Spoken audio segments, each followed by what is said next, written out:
Hi there, it's Clay. I just wanted to talk a little bit here about our transition from Project 1 to Project 2. At this point, your rough draft for Project 1 is in, and you should be commenting on each other's work in the Google document files.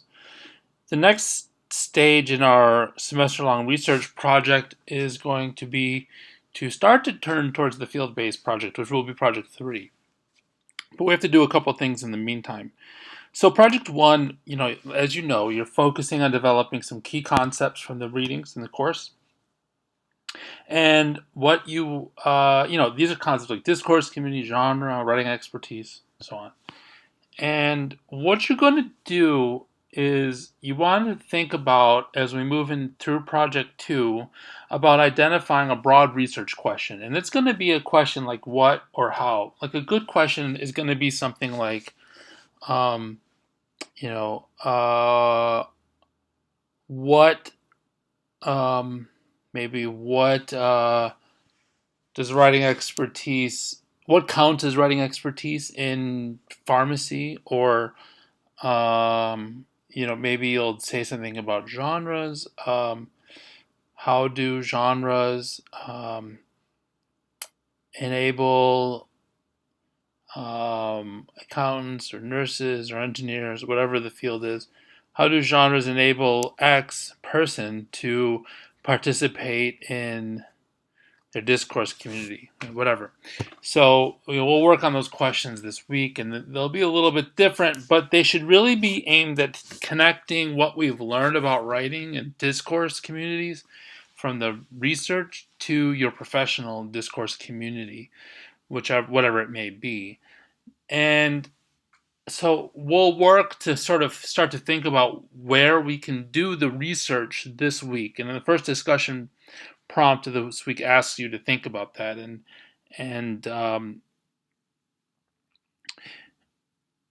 to think about what that topic might be based on what we know about discourse community. You got to find a topic that sort of fits that existing body of research and then makes sense within your discourse community.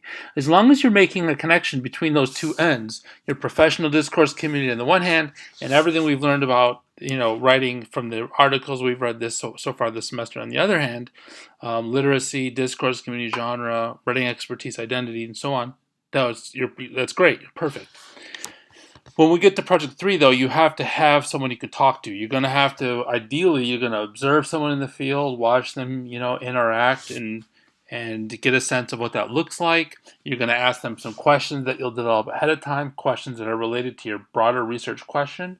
And you'll want to interview them either personally or on the phone. And then also 3, you're going to want to try to collect some sample texts or forms that you can look at and analyze in order to understand how you answer your research question, understand how writing works. The overall goal of the course is to understand how writing works in a professional discourse community. And so that's the sort of high-level goal. But we have to do some work this week to prepare ourselves for Project 3. So take a look at Project 2, read through it,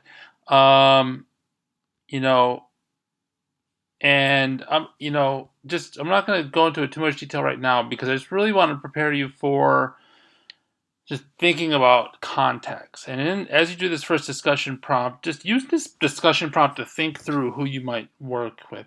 And if you don't know anybody who's in your professional discourse community, that's okay. Just describe the ideal sort of community you're interested in. And hopefully somebody else in the class can help you. And if they can't, I'll help you find somebody too. Every student I've ever done this with, they're always able to find someone to work with. So this is not going to be an issue. Sometimes it's just a matter of finding a connection. Because think about friends, brothers, cousins, coworkers, uncles and aunts, and so on. All right, so take a look at Project 2 and 3. Think about what this research proposal here and who your professional discourse community contact is going to be, and what's going to be the other end of your poll. We know what the literature says, and now where are you going? So that's what I want you to think about at this stage in the course, and we'll work more on this later this week. All right, thanks, and good luck.